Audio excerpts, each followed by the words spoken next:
Welcome to the Shift Your Story, Change Your Life podcast. I'm Allie Rose, certified clinical hypnotherapist and subconscious success coach. I help my clients stop self-sabotage and feel safe to create more wealth, worth, and wellness from within. If you find yourself stuck repeating the same unhelpful patterns in your life, health, business, or relationships, even after all the mindset work, this podcast is for you. Each week, you'll hear deep dives into the hidden beliefs shaping your life and live hypno coaching sessions where someone shifts a block in real time. Because willpower isn't the problem, your subconscious story is. And when you shift it at the root, everything else begins to change. So let's dive in. Hello. Welcome back to the Shift Your Story, Change Your Life podcast. This is part 2 of a 2-part series where we are answering frequently asked questions about the subconscious mind, hypnosis, hypnotherapy, and my specific process as a hypnotherapist. If you haven't listened to part 1, I'd highly encourage you to go back and listen to that episode. Before we dive into the conversation between Safiya and I, one of the questions that's come up after people listen to part 1 is, can you explain the difference between the conscious and subconscious mind? So I want to keep this really simple. Sub means below, so subconscious means below conscious awareness. So while your conscious mind is the part of you that thinks and plans and sets goals, your subconscious mind is like the invisible operating system that's really running the show in the background without you even realizing it. So, for example, your conscious mind might say, I want to change, I want to stop procrastinating. But your subconscious mind might believe, if I actually go all in, I might fail. And that would mean I'm not enough. So you continue to stall because your conscious mind and your subconscious mind aren't on board. Or another example might be that's very common is your conscious mind says, I want to lose weight. But your subconscious mind learned somewhere along the way that food equals comfort, safety, or even love. So it resists letting that go. Or you might tell yourself, I want to speak up more, but subconsciously you still carry the belief that being visible or being fully seen is dangerous or that your needs don't matter. So really, no matter how badly you want something, if your subconscious mind is not in alignment and on board with it, it will subtly find ways to hold you back. And that's really why working at the subconscious level is so life changing. Because when you shift what is happening below the surface, not just on the conscious level, your actions, habits, confidence, they start shifting without that constant need to push and force to make things happen. So I hope that that was a helpful explanation. I wanted to just address that first before we continued on with the other parts of the Q&A. But now, let's get back into the conversation between Safiya and I. Let's talk a little bit about the actual, nuts and bolts of the process. Would I remember what happens during the session? I know the answer to this question because I've had hypnosis, but for the audience who doesn't know, do you remember what happens after the session or during the session, I should say? Yeah, most people remember everything. It's not like amnesia. It's more like being in just like a deeply relaxed state, right? Your awareness shifts. Some details, what I find, like I've had plenty of hypnotherapy sessions. Some details, like I'll remember right after the session, but then I will not really be able to recall them maybe after a couple of hours have passed, right? So I might not be able to say, oh, yeah, I remember that scene or that kind of thing. But I always have remembered, like, right after the session what I've what I've talked about in the session. Yeah. And one of the things this is just me personally being curious now. What if what if it's like something uncomfortable that comes up during the session? How do you manage that? Can you manage that, or how does that work? Absolutely. One of the things to manage is in the session, I always remind the person. I can usually tell when something uncomfortable is about to come up. I can sense that someone's breathing is changing, or, I can start to see different shifts in their expression. And I always remind them that we're just reviewing the scene, we're not reliving it. And so I think that's part of managing it within the session. And if we do any work, uh, always we put, like, let's say there's a situation of abuse or something like that. They're remembering some sort of scene where there was abuse. We always put like a glass wall between them and the abuser and the scene. We give them complete control in the session around the abuser can't speak, you just get to speak to the abuser, those kinds of things, right? So in the session, giving control and helping them stay grounded.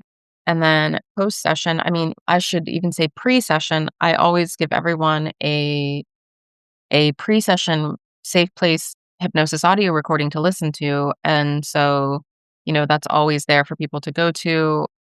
Yeah. So there are ways to manage those things, and then always leave time at the end of my sessions for people to be able to process through what came up in the session. If it's something that they, haven't thought about in a long time, there's space at the end of the session for us to process. And I treat each person individually. So it's kind of like if they needed additional, just a session to kind of process even more, we can have that. So Okay, good. Good to know. So, can hypnosis be done online? This was one I was fascinated by. yeah. What do you think? Well, I know because I did it online, but Right. no, because I asked because I think I could see that, right? Like I said, my first sort of like experience with hypnosis was going into someone's office. Like I said, these were the guys who did the hypnosis for the dental patients and stuff like that. So, you know, and also there are times I should probably just say this, otherwise this will make no sense. I'm actually a dentist, right? And one of the times that I use, I don't know if I call it hypnosis, but like when have patients who are I'm doing different types of sedation with, one of the methods that we use is like not like a hypnosis, like how you do it, but like a hypnotic suggestions just for relaxation. Right. And I couldn't imagine, I guess because I'm so used to working with people face to face, I couldn't imagine how it would work online. Yeah. So virtual hypnosis is just as effective as in person sessions. I've done 99.9% of my sessions virtually with people all over the world. So as long as you're in a quiet, comfortable, safe space with good audio where you can hear me, the experience is nearly identical to if we were sitting together in person. And many people actually prefer online hypnotherapy sessions because they can just be in their own environment. So, Mm, yeah, it's pretty much yeah, identical. yeah. That's yeah. Like I said, I knew that after I did it, but before I did it, that I found that to be so wild. Like I can't believe you can do that online, but technology is great for that. How long does the hypnosis last? So, single hypnosis session is typically like 90 minutes to 2 hours. And as I said, as I referenced earlier, I often work with people for 3 rounds, and I won't get into too many details, but a round includes many different things. So there's pre work, the actual session itself, post work, and then the hypnosis audio recording that I send to someone. So, and I think I said like, you know, 3 months, 4 months, some people spend 6 months. It just depends on the cadence that someone feels, that they've integrated something and, what they want to work on next. Okay. So we talked a little bit earlier about hypnosis and weight loss. So you said obviously you have some people who feel like they look back and they reflect and they can see it working afterwards. So does hypnosis actually work for weight loss? And I'm curious a bit around how that works. Yeah, absolutely. But it's not this snap your fingers, lose 50 pounds kind of way that I think a lot of people want it to work. I mean, weight loss is one of those things where people want immediate results. I mean, that's just the way that our culture is. We want the instant results. So Hypnosis really helps by rewiring emotional triggers, reducing cravings, shifting subconscious associations with food and exercise. But it's obviously most effective when it's combined with like healthy lifestyle changes, right? And really, I think I said this in the last episode, but if I haven't, you will hear me say this over and over again. It's really about making those behaviors feel easier and more natural, right? So that Mm, you don't have to constantly be fighting with the food noise in your mind, right? And as I said, like so far, my most successful weight loss clients, 30, 40, up to 50 pounds. And really the marker of success for me is that they've kept it off, that mm, it wasn't this yo-yoing kind of thing. They've kept it off. yeah. Okay. And what about for like negative self-talk, um, or self-sabotage? What about those types of things? Does hypnosis work for that as well? And Yeah. I mean, it's so negative self-talk is really just like a learned pattern. It's just it's like when you go to the grocery store and there's grocery store music on in the background, you don't really notice it, but it's there. And you might notice it more if it's a song that you like or a song that you often hear. And so that's really what negative self-talk is. It's just those patterns and that music buried in the subconscious. And so hypnosis can absolutely help to rewire those automatic thoughts and replace them with more empowering beliefs. So over time, the shift makes it easier for someone to speak with to themselves with kindness instead of criticism. mm, okay. So this is a question that I've had for a while, and it's around hypnosis and spirituality. I have a friend who really wanted to train as a hypnotherapist, and she got so far through the program and then she stopped because she felt like it was not it went against her faith and her beliefs. And we didn't really talk about it much because almost didn't even know what questions to ask her. But I could ask you: Is hypnosis okay for people who are very spiritual, and what's the interplay there? Like, you're a spiritual person, I know, so hopefully. This is one of my favorite questions. So yeah, so I think that if we really dig down to the root of it, I think that maybe when we're saying spiritual, like there might be a bent toward like Christianity. Because I find that more people who are like more spiritual maybe are more open to it. Many spiritual people find that hypnosis aligns with their beliefs about transformation and healing, right? Hypnotherapy, hypnosis, it's not tied to any religion. It's simply a tool to access the subconscious. So I feel like, if anything, hypnosis can deepen spiritual practices by helping people overcome the mental and emotional blocks. And what I find that a lot of pushback that I get is from Christians. And so, one of my favorite verses or ways to respond to that is, in Romans 12:2, it says, be transformed by the renewing of your mind. And that is exactly what we're doing in hypnotherapy. So I think it aligns very much with spiritual practices.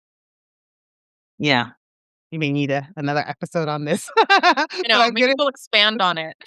we'll have to expand on it at some point.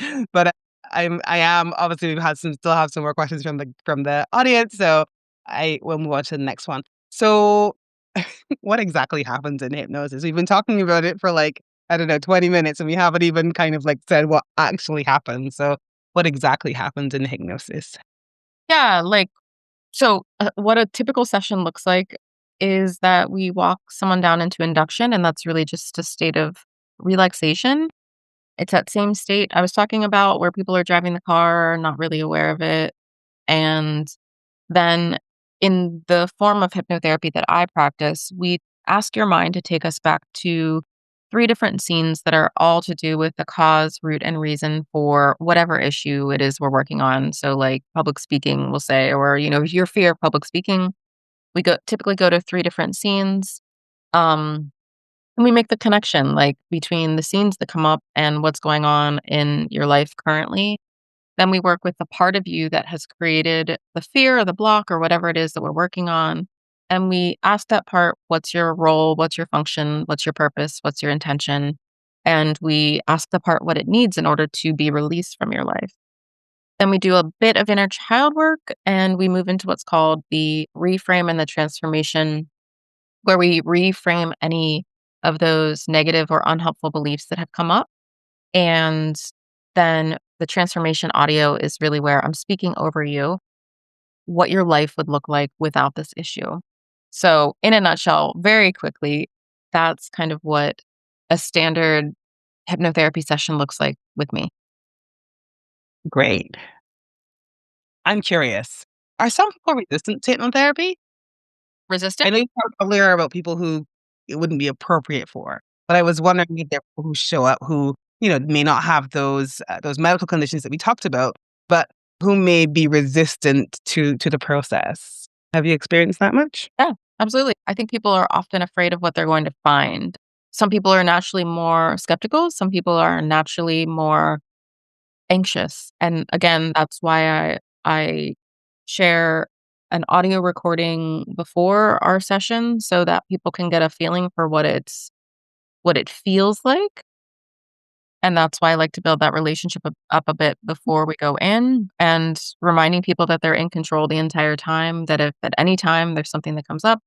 Yeah, so people I don't even like to say resistant. I think it's just I would prefer to say that people are unfamiliar with the process. And so if something's unfamiliar, we often we put it in the dangerous category. So there might be a little bit of resistance there, right? But yeah, And have you ever had anyone who you could not like you started the person, you absolutely could not hypnotize them, like yeah, they weren't hypnotizable? I don't know if that's a word, but I'm going with it. sure. Yeah, one person in my, I've done hundreds and hundreds of sessions at this point and um only one person ever who the anxiety level was too high. Um and yeah, I mean, I think that we could have gotten there, but I think that at that point in time, I think, we just decided that maybe now wasn't the right time for this person. And that's okay, right? Like it's not for everyone. And that doesn't mean that there was anything wrong with them or anything like that. I just think that it was just a heightened state of anxiety. So, Yeah, yeah, and I get that. And so if someone said, "Ah, I wanna do this hypnosis process, but I'm a little bit afraid or I'm a little bit anxious," what would you say to them? I would say that's normal and natural. Our brain's entire purpose is to keep us alive and safe, and so that's normal, it's natural, but, I'd really wanna encourage people to think about it just kind of like, we all have software updates on our computers. It's kind of like updating the software in your brain. Our subconscious mind runs programs, beliefs, and habits that were installed, over time, some helpful, some not, right? Like, it's really helpful that we don't consciously have to think about breathing all the time, but it's not super helpful for other patterns and things to be running. So, hypnosis just really helps you to rewrite the beliefs and the thoughts and the patterns that are no longer serving you. It's really updating that software. So, and again, I would say it's natural, it's normal, it happens all the time, it happens every day in your life. You just don't call it that. You don't point it out. Mhm. Okay. That's great. And yeah, I've gotten to the end of the list of questions, and I've gotten to the end of my own questions. So that was a really great to get to know a bit more about the different ways that hypnosis can be used and also can help people to make those changes in their life, to overcome those blocks and to rewire patterns that, as you said, just may not be serving them anymore. Yeah, absolutely. It was fun. I love it. We'll do more Q&As. Absolutely. So, Yes. Yeah, I love a good Q&A. And yeah, that it's always good. Sometimes I have questions that I didn't even know I had. So it's great, right. I think, to do those Q&As and you kind of get some information that you may not have known that you needed. Yeah. So Absolutely. Yeah. So before we go, I just want to encourage everyone to subscribe so you don't miss a single episode. You can feel free to message me on Instagram. I'm at the Alley Rose, and I would love to hear what stood out to you, or I would love to hear if you have any other questions. And if you want to experience what hypnosis feels like, you can head to shiftyourstory self-sabotage.podcast.com, where I have uploaded a free safe place hypnosis track. It's the same track that all of my clients get before we go into a hypnotherapy session, and you can download that for free. So, yeah, Fantastic. I love that. And yeah, I look forward to more conversations as the podcast progresses and to hear some of these guests. I want to hear about some other people's experiences with hypnotherapy as well. So we're sending you so much love and gratitude. Until next time. Bye. bye.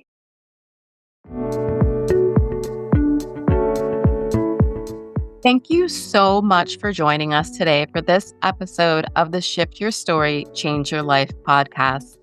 If today's conversation sparked something in you, I'd love to hear about it. Feel free to send me a message on social media. I'm at the Allie Rose on both Facebook and Instagram. And if you want to be coached on a future episode or explore what it would look like to work with me one-on-one, head over to shiftyourstorypodcast.com. And if you never want to miss an episode, make sure to subscribe and leave a rating and review. It helps more people find this work. Until next time, keep shifting, keep growing, and most importantly, I want you to remember that your story isn't set in stone. You always have the power to shift it.